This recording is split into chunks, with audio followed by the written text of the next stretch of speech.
You're listening to the AstroMommy Daily Horoscope, a forecast that hopes to shine a light in the dark, helping us all see where we've been, where we are, and where we're going. Whether you're a first-time listener or a long-time subscriber, thanks for being here. I truly appreciate you being in the AstroMommy community. I hope you enjoyed today's horoscope and card reading. If you would like to support the AstroMommy Newsletter, there are several ways to do so. Subscribe on Substack, share it with a friend, schedule a reading, check out my family's Etsy shop, Metaphysical Flamingo, or just leave a tip. Without further ado, here is the Daily Horoscope.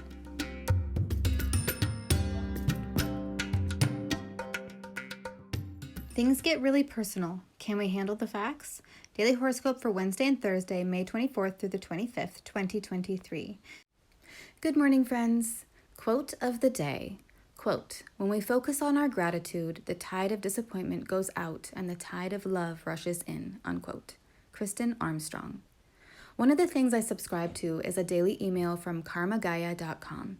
In today's email was the quote above and this daily affirmation, which I feel fits in so nicely with the astrology right now that I want to share it with you all. Daily affirmation. I am grateful for all the blessings in my life, big and small.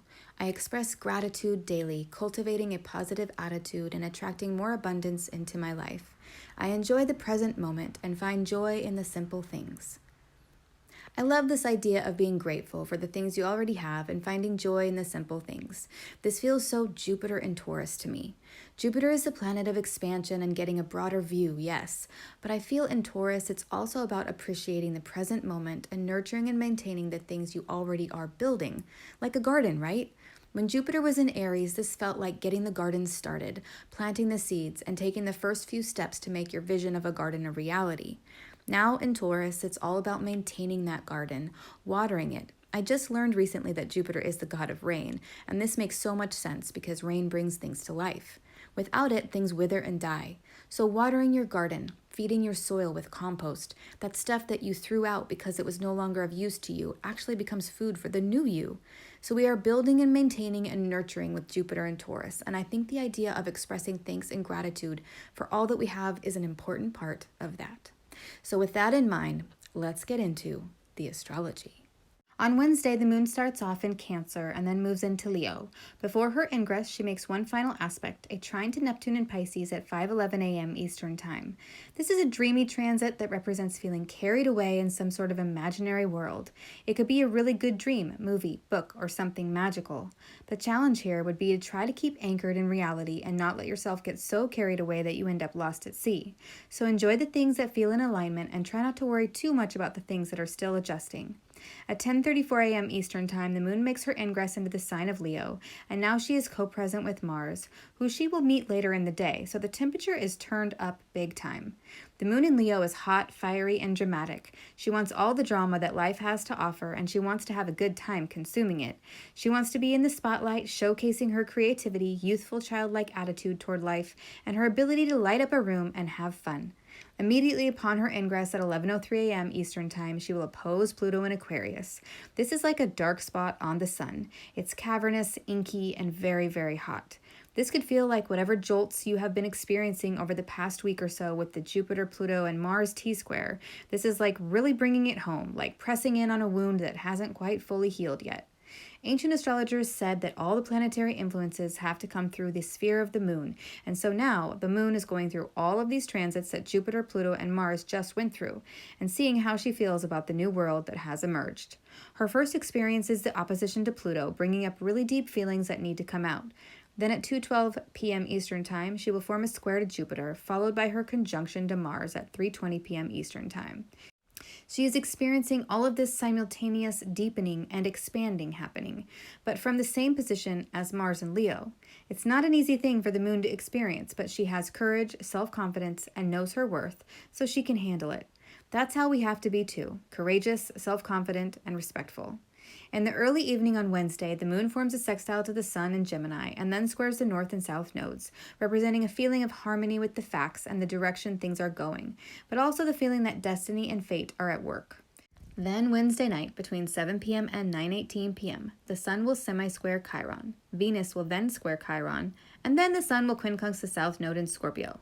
This feels to me like the realization that there are vulnerabilities and places within ourselves that need to heal in regard to our motivations, our relationships, and values. And letting go of feeling like we need to have some sort of immediate gratification with these things, but instead accepting that the changes that are occurring in our lives have their own divine timing. On Thursday, the moon will be in Leo all day long. She starts her day with a quincunx to Saturn in Pisces, and this feels like we are seeking a change or separation from some sort of limiting belief about ourselves or our environment. At 5:05 a.m. Eastern Time on Thursday, the Sun in Gemini forms a semi-square to Venus in Cancer, indicating a desire to feel comfortable with all the thoughts, facts, and data that we have collected about a given situation. Shortly after that, at 6:10 a.m. Eastern Time, the Moon in Leo perfects a square to Mercury in Taurus. The Moon and Mercury in a square configuration represents having a needed conversation, and it could be dramatic with the Moon in Leo. There could be things that are immovable or unable to be changed that are the topics of discussion. Try to think before you speak, have patience with those you are talking to, and avoid conflicts and misunderstandings. In the evening, the moon forms a sesquiquadrate to Neptune in Pisces and a trine to Chiron in Aries between 11:23 p.m. and 11:59 p.m. Eastern Time. The moon and Neptune can bring up feelings of uncertainty, and the moon and Chiron bring up doubts about our identities or the places within ourselves that we feel are damaged or have been traumatized. The harmonious trine aspect can be positive, but it can also represent feelings coming out easily and without being blocked. So I think with the other transits of the day, the moon square Mercury and the sun semi-square Venus, this last transit may be more like we are able to easily get out what we feel and want to say, and it's important to communicate it freely. Let's move on to the card for the day. What is the guidance for today? 2 of Wands. On this card, we see a man dressed in a red robe and cap, standing within the comfort of his castle, looking out over the vast terrain, the sea and mountains. He is holding a sprouted wand in his left hand and a globe of the world in his right, symbolizing that he has the whole world in his hands. Behind his right side stands another sprouted wand. The 2 of Wands is a card about planning, decision-making, progression, and innovation, taking the spark that was lit in the Ace of Wands and deciding how to go about implementing those ideas. You may be thinking of new experiences, directions, or long-term goals, and so you are taking stock of what you already have and what you need to acquire before taking the first step. Because the man on this card is still safely in his castle, he is not ready to set out yet. So this card may be indicating that there is still so much more to plan and establish before making your move. There are more things to discover before you step outside your place of comfort and experience the new world. The 2s in the tarot usually represent having to make a choice between 2 things, and this is true with the 2 of Wands as well. You may be deciding between this and that, there or here, or staying conservative and safe, or being daring and taking a risk. It will take courage to explore your options, but this card is an indication that the whole world is in your hands right now, and all you have to do is have the confidence that everything will turn out for the best. Everything happens for a reason, as they say, so trust your intuition and your passion for life to guide you as you make your plans. If this card speaks to a long-term decision that you are pondering, a career switch, an educational goal, or a long-distance trip, this means that now is the time for careful planning and realistic considerations. Set yourself up for success by being prepared.